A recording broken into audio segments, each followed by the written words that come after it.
Hi guys, welcome rock stars.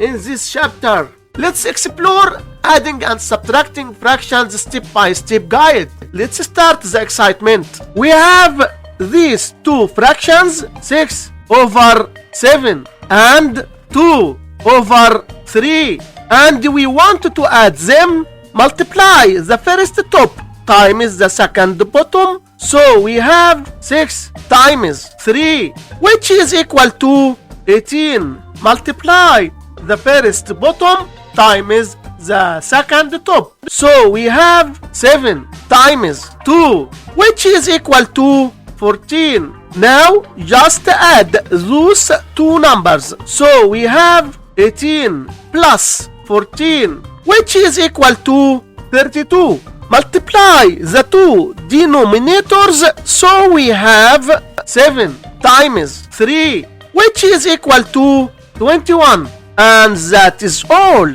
Thanks for watching. Make sure to like and share with friends.